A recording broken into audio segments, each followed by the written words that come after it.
Students, welcome to नीति पाठशाला IAS. चलिए अब आगे हम करते हैं अपना chapter Bengal political associations before Indian National Congress. देखिए, हमने बंगाल की 5 एसोसिएशंस अच्छे से कर ली थी और 6 भी कर ली थी। इसमें हम लोगों ने पढ़ा था आनंद मोहन बोस और सुरेंद्रनाथ बनर्जी इसके फाउंडर थे। देखिए, ये दोनों ना बहुत ही पॉपुलर नाम है। ये आगे जाकर के आईएनसी के मेन आर्किटेक्ट भी बनते हैं। जो फर्स्ट जो कॉन्फ्रेंस होती है, मेन आर्किटेक्ट भी बनते हैं। ये दोनों नाम आपको बार बार पढ़ने को मिलेंगे। अब ये देखिए, थोड़ा सा ना हम सुरेंद्रनाथ बनर्जी के बारे में पढ़ लेते हैं।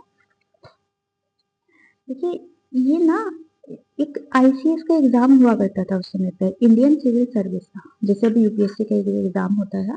ये इंडियंस के लिए बहुत ही डिफिकल्ट होता था। एक तो ये एग्जाम जो है लंदन में जाकर के होता था, एक ही इंग्लिश मीडियम में हुआ करता था। मतलब ये हर तरीके से ना ब्रिटिशर्स को फेवर करता था कि ताकि उनके अपने ही लोग जो है हायर पोस्ट पर रहे और इंडियंस जो है नीचे वाली पोस्ट पर उनके लिए काम करें। तो इस आईसीएस के एग्जाम से ना सुरेंद्रनाथ बनर्जी को निकाल दिया गया था, रिजेक्ट कर दिया गया था। वो शायद एक ना घुड़सवारी करते हुए गिर गए थे, तो इनसफिशिएंट ग्राउंड्स पे उनको फेल कर दिया गया था। तो एक तो इस बात पे गुस्सा थे। सेकेंडली, क्योंकि ये एक बहुत ही वेल एजुकेटेड पर्सनैलिटी थे, ये ना मजनी एक लीडर हुआ करते थे इटली के।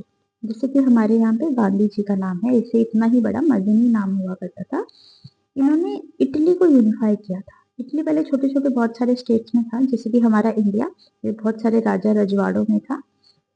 ऐसे ही इटली को इन्होंने यूनिफाई किया था। कैसे? लेकिन उनका जो तरीका था कि देखिए, इन्होंने नेशनलिज्म और पॉलिटिकल अवेकनिंग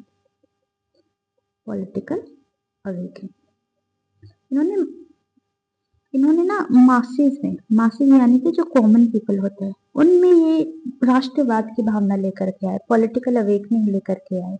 और उसके थ्रू इन्होंने एक फाइट लड़ी और अब इटली को इन्होंने यूनिफाई कर दिया। सेकंड एक फैक्ट पढ़ते हैं इनके बारे में। इनको ना राष्ट्रगुरु भी बोला जाता है इंडिया में।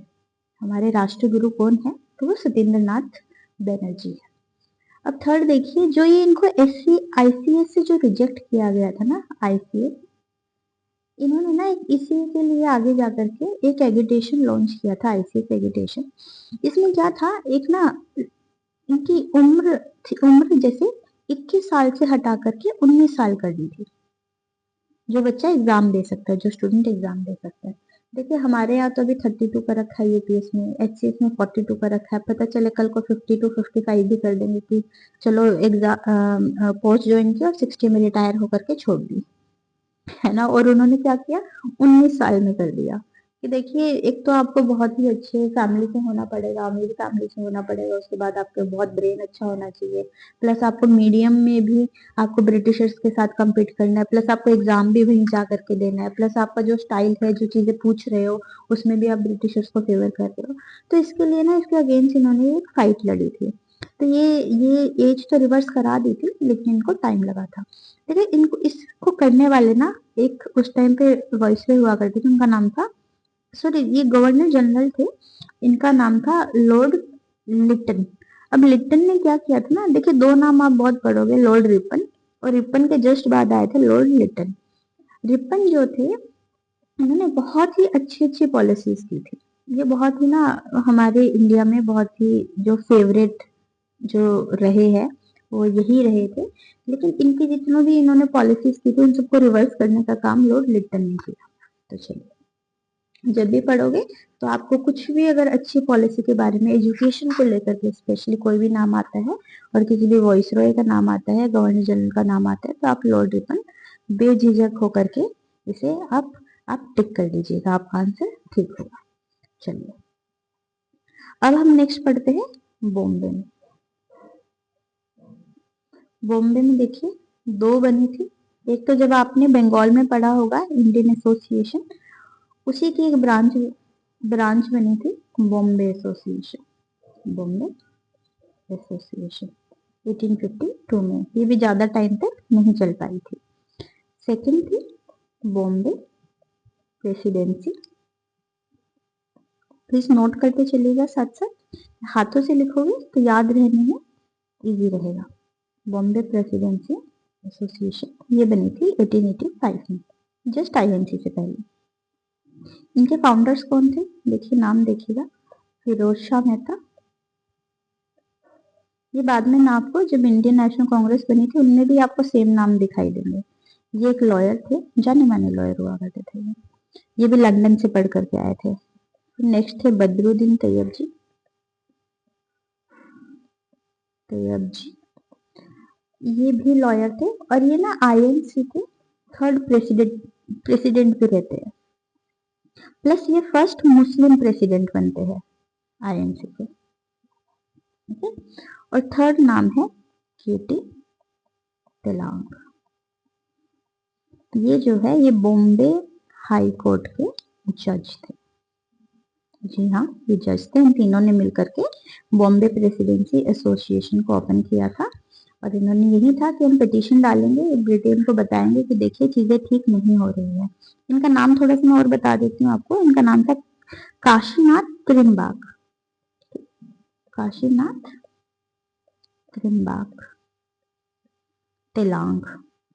ओके, वैसे केटी तेलांग ही हर जगह बोला जाता है, यही नाम आपको सुनने को मिलेगा।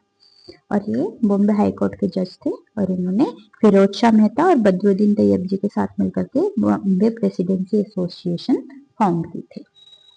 चलिए अब हम पढ़ते हैं मद्रास में। मद्रास में भी दो एसोसिएशंस थे जो कि एग्जाम रेलेवेंट है। एक है मद्रास नेटिव, अगेन ये भी जो बंगाल में इंडियन एसोसिएशन ओपन हुई थी उसी की एक ब्रांच थी एसोसिएशन। ये दोनों ही 1852 में हुई थी। बॉम्बे एसोसिएशन भी, ये भी 1852 में और ये भी 1852 में। चलिए ये भी ज्यादा समय तक नहीं चल पाई थी। और सेकंड थी मद्रास महाजन सभा, आई थी 1884 में।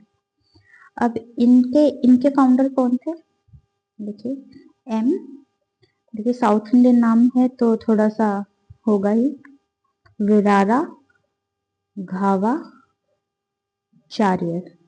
विरारा घावा चार्यर एक नाम ये है। सेकंड है जी सुब्रमण्य अय्यर। जी सुब्रमण्य अय्यर। थर्ड नाम है पी आनंदा चार्य।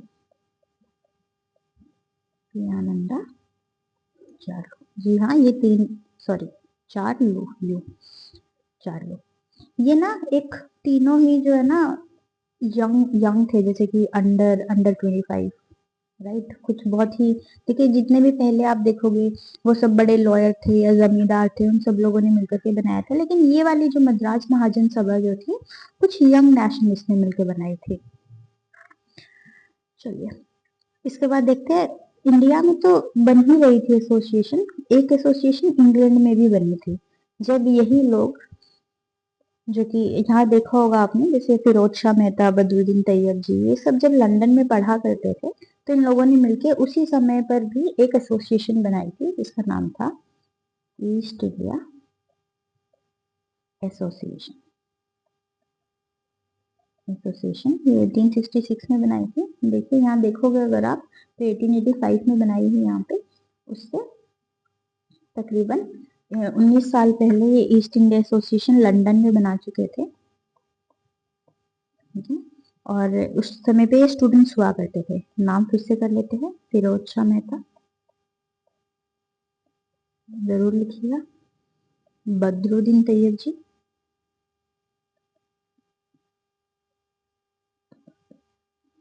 दादा भाई नौरोजी, ये अभी नाम आया है, दादा भाई नौरोजी। इनके बारे में हम पढ़ेंगे डिटेल में। इन्होंने एक थियोरी दी थी ड्रेन ऑफ वेल्थ, उससे पता चला था कि कैसे ब्रिटिशर्स ही तो ले गए थे सब कुछ लूट करके। जो हमारी जो बुरी कंडीशन है, जो बैकवर्डनेस है, वो ब्रिटिशर्स की वजह से है। नेक्स्ट नेम है मनमोहन घोष। इनको यही था कि जो इंग्लैंड के अंदर है, हम एक पॉलिटिकल प्रोपेगेंडा चलाएंगे और उसमें देखेंगे कि हमारी जो है आप फ्लाइट समझिए इंडिया की, वो ठीक नहीं है। लेकिन यहाँ पे हमारा चैप्टर खत्म होता है। ये अब इसके लिए आपको रिवाइज करने के लिए हमें व्हाट्सएप पे आप कोई भी टेक्स्ट कीजिए, राइट, उनको बोलिए, और आपको एक प्रैक्टिस पेपर या क्विज प्रोवाइड किया जाएगा इसी चैप्टर के बेस पर। तो उसको आप क्वेश्चन सॉल्व कीजिए, उसके जितने हो सके आप उसके ज़्यादा से ज़्यादा क्वेश्चन सॉल्व कीजिए। इससे आपको रिवीजन करने की ज़रूरत नहीं होगी। अगर कोई डाउट है तो आप ये दोनों ही लेक्चर, इस चैप्टर के दोनों ही लेक्चर को 2x पे करके एक बार फिर से देखिए, आपको सब अच्छे से समझ आ जाएगा। और I am very very sure कि इस चैप्टर से आपका कोई भी क्वेश्चन गलत नहीं होगा। Thank you.